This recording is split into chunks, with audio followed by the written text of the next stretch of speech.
নমস্কার, আমি অভিজিৎ চক্রবর্তী। আমি আজকে যে ক্লাসটা করব সেটা হচ্ছে সহজে ইংরেজি বাক্য বলতে পারা বা লিখতে পারা। কিছু বাক্যের মাধ্যমে সহজ সহজ সেন্টেন্স, আমার এটা মতামত, যদি সহজ বাক্যগুলো লিখতে জানা যায় বা বলতে জানা যায়, সেটা যে কোনো ভাষা শেখার পক্ষে সব থেকে আরামদায়ক। খুব দ্রুত শেখা যাবে এবং সহজে শেখা যাবে।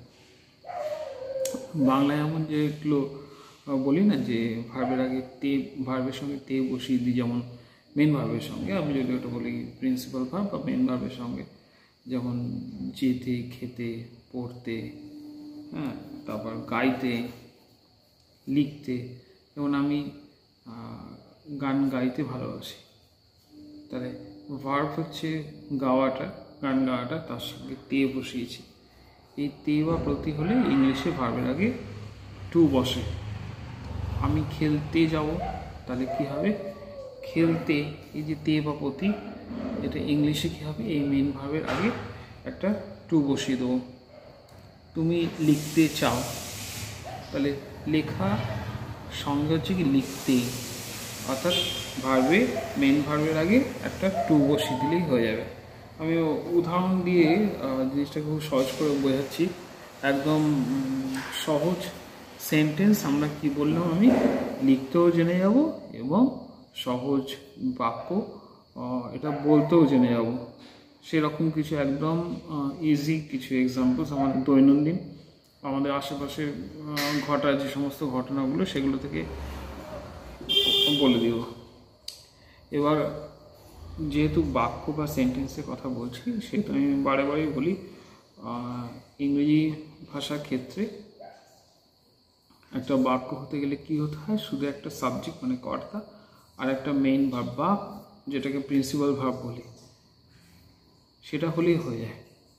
এবার তার সঙ্গে কখনো আমরা একটু সেন্টেন্সটাকে বড় করলে, লং সেন্টেন্স হলে একটু সঙ্গে অবজেক্ট থাকে, তারপর প্লেস থাকে, টাইম থাকে, কিন্তু শুধু সাবজেক্ট আর ভার্ব হলেই একটা ইংরেজিতে সেন্টেন্স হয়ে যায়, বাক্য তৈরি গঠন হয়ে যায়। এই জন্যে ভাষাটা এত সহজ, সবাই বলে। অর্থাৎ আমি খাই, এটা কি একটা বাক্য? এটা একটা ইংরেজিতে এটা একটা কমপ্লিট সেন্টেন্স। কারণ আমি খাই মানে হচ্ছে আই ইট। আমি ঘুমোই, আই স্লিপ। তুমি ঘুমো, ইউ স্লিপ। সে হাঁটে, হি ওয়াকস। তারা হাঁটে, দে ওয়াক। তাহলে শুধু একটা সাবজেক্ট আর একটা ভার্ব বসালে, কিন্তু মিনিমাম যেটা দরকার, শুধু একটা সাবজেক্ট আর ভার্ব বসালে একটা সেন্টেন্স হয়ে যায়। আর টেন্সটা শেখা থাকলে কি হবে, যে বর্তমানকালের যে চারটে নিয়ম আছে, 4 রকম কাল আছে, অতীতে 4টে কাল আছে, আর ভবিষ্যৎ অর্থাৎ ফিউচারে যে 4টে কাল আছে, তার প্রত্যেকটা টেন্সের ক্ষেত্রে তার ইংরেজি করার নিয়ম কী আছে, উইথ এক্সাম্পল আমি বলে দিয়েছি আর আগের ক্লাসগুলোতেও, তারপর পরেও আবার আরও ব্রিফ করে দেবো। তাহলে টেন্সটা জানা হয়ে গেলে আর সেন্টেন্স কীভাবে ফর্ম করতে হয় এটা জানা হয়ে গেলেই কিন্তু আমরা এই ভাষাটার আমার মতে যে 80% শেখা হয়ে যায়। বাকিটা তো নির্ভর করে হচ্ছে নতুন নতুন ওয়ার্ড শেখা, অর্থাৎ ভোকাবুলারি শেখা, আর আস্তে আস্তে বাক্যগুলো নিজে নিজে জয়েনিং করে দেওয়া, অর্থাৎ বড় বড় বাক্যকে বা ছোটো ছোটো বাক্যকে আরও লং করার জন্য চেষ্টা করা। কিন্তু আগে আমরা সহজভাবে তাহলে কী করবো আজকে, how to speak good and easy sentence, আর হাউ টু রাইট, লিখতেও জানবো। আর কি বললাম, যেগুলোতে আমরা তে বা প্রতি বলি বাংলাতে, যেমন খেলতে, পড়তে, গাইতে। যেমন ধরো আমি খেলতে ভালোবাসি, তাহলে কি হবে? I like to play. ভার্বের আগে কি বসালাম? টু বসিয়ে দিলাম।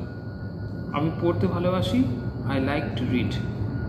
আমি পড়তে চাই, আই ওয়ান্ট টু রিড। সে যেতে চায়, হি ওয়ান্টস টু গো। তুমি টিভি দেখতে চাও, you wants to watch TV. দেখা ইংরেজি ওয়াচ, তার আগে টু বসিয়ে দিলাম। আমি ঘুরতে ভালোবাসি, তাহলে কি হবে? আমি ভালোবাসি হচ্ছে আই লাইক, অর্থাৎ সাবজেক্টের পর মেইন ভাবটা তো হচ্ছে লাইক। তারপরে কি বললাম, ঘুরতে ভালোবাসি, তাহলে আই লাইক টু ট্রাভেল। তুমি বলতে ভালোবাসো, ইউ লাইক টু স্পিক। আমি বলতে ভালোবাসি, আই লাইক টু স্পিক। সে বলতে ভালোবাসে, এটা থার্ড পারসন সিঙ্গুলার আছে বলে মেন ভার্বের সঙ্গে এস বসিয়ে দেবো, হি লাইকস টু স্পিক। তারা বলতে ভালোবাসে, দে লাইক টু স্পিক। তুমি হাঁটতে ভালোবাসো, ইউ লাভ টু ওয়াক। তুমি পড়তে ভালোবাসো, ইউ লাভ টু রিড। আমি পড়তে ভালোবাসি, আই লাভ টু রিড। তারা পড়তে ভালোবাসে, দে লাভ টু রিড। তুমি অঙ্ক করতে ভালোবাসো, you love to solve math বা ম্যাথমেটিক্স। তুমি উপন্যাস পড়তে ভালোবাসো, you love to read novels. তিনি কবিতা পড়তে ভালোবাসেন, he likes to recite poems. আমি ঘুমোতে ভালোবাসি, আই লাইক টু স্লিপ। তুমি ঘুমোতে ভালোবাসো, ইউ লাইক টু স্লিপ। সে ঘুমোতে ভালোবাসে, যেহেতু থার্ড পারসন সিঙ্গুলার নাম্বার, এবং প্রেজেন্ট টেন্সে কথাটা বলছি, প্রেজেন্ট ইনডিফিনাইটে, সেই জন্য ভালোবাসা হচ্ছে লাভস, তাহলে তার সঙ্গে লাভ, তার সঙ্গে এস যোগ করবো, যেহেতু থার্ড পারসন সিঙ্গুলার হবে আছে। অর্থাৎ সে, হি লাভস টু রিড, পড়তে ভালোবাসে বলেছিলাম, হি লাভস টু রিড। সে ঘুমোতে ভালোবাসে, হি লাভস টু স্লিপ। তারা ঘুমোতে ভালোবাসে, দে লাভ টু স্লিপ।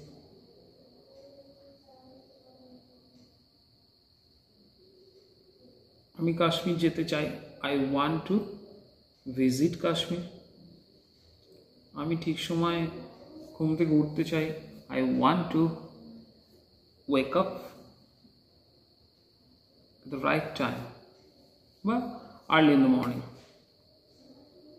অর্থাৎ আমি বেশিরভাগগুলো কী করলাম, প্রেজেন্ট ইনডিফিনাইটের এই সেন্টেন্সগুলো বললাম, এবং প্রতিটার ক্ষেত্রে কী হলো, আমি ভার্বের সঙ্গে যেগুলো তে বা প্রতি, বাংলায় খেলতে, পড়তে, যাইতে, খেতে, এগুলো আছে সেগুলো ব্যবহার করলাম। আচ্ছা, তে বা প্রতি কি কখনো আমরা ফার্স্টের ক্ষেত্রে কোনো সেন্টেন্স বলে সেগুলো বলি না? দেখি শুনিনি, বলি কি না। তুমি পড়তে গিয়েছিলে, মেন ভার্বটাকে গিয়েছিল, আর তার সঙ্গে ইনফিনিটিভ কি রয়েছে, পড়তে। তাহলে ইউ ওয়েন্ট টু স্টাডি বা ইউ ওয়েন্ট টু টিউশন। আচ্ছা, তাহলে ফার্স্টেও তে বা প্রতি দিয়ে ভার্ব বলা যায়, ঠিক আছে। আবার ফিউচারে বলা যায় কি, আমি পড়তে যাব, I shall go to study বা I shall go to tuition. আমি সাঁতার কাটতে যাব, I shall go to swim. তুমি খেলতে গিয়েছিলে, ইউ ওয়েন্ট টু প্লে। তুমি লিখতে চেয়েছিলে, ইউ ওয়ান্টেড টু রাইট। সে লিখতে চেয়েছিল, হি ওয়ান্টেড টু রাইট। তারা লিখতে চেয়েছিল, দে ওয়ান্টেড টু রাইট। তাহলে কি, এক্ষেত্রে আমি পাস্টের ইনডিফিনাইট টেন্স ব্যবহার করলাম। সেখানে পাস্ট ইনডিফিনাইট টেন্সের নিয়ম কি, সাবজেক্টের পর মেইন ভার্বে পাস্ট ফর্ম বসে, আর যেটা ইনফিনিটিভ সেটার আগে টু বসিয়ে দেয়। ইনফিনিটির আগে টু বসালে তাহলে বাংলায় কি হয়, বাংলায় যে সমস্ত ক্রিয়াগুলো আমরা তে বা প্রতি দিয়ে বলি। ফাইনালি আমি এটা এইভাবে শেষ করছি। আমি এখন এটা শেষ করতে চাই, আমি এখন আমার এই ট্রেনিংটা শেষ করতে চাই। তাহলে শেষ করতে চাওয়াটা হচ্ছে মেইন ভার্ব, সাবজেক্টকে আই, আর ঠিক আছে। তাহলে চাই শেষ করতে, আমি চাই, এটা মেইন ভার্ব, আই ওয়ান্ট। বা শেষ করা ইংরেজি কি, ফিনিশ।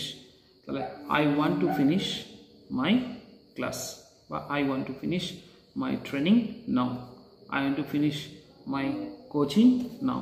আমার মনে হয় খুব সহজভাবে অনেকগুলো বাক্য তোমাদেরকে শেয়ার করতে পারলাম, ঠিক আছে। মনে রাখবে সেন্টেন্সগুলো। আবার আমি নতুন ক্লাসে আবার দেখাবো কিভাবে ছোট ছোট সেন্টেন্স আমরা একই সঙ্গে, আমি চাই তোমরা লেখা এবং বলা দুটোই শিখে যাও। Thank you. আমার ক্লাস যদি ভালো লেগে থাকে লাইক করবে, সাবস্ক্রাইব দেবে, ফলো করতে ভুলবে না, বন্ধুদের মধ্যে শেয়ার করবে। Good night.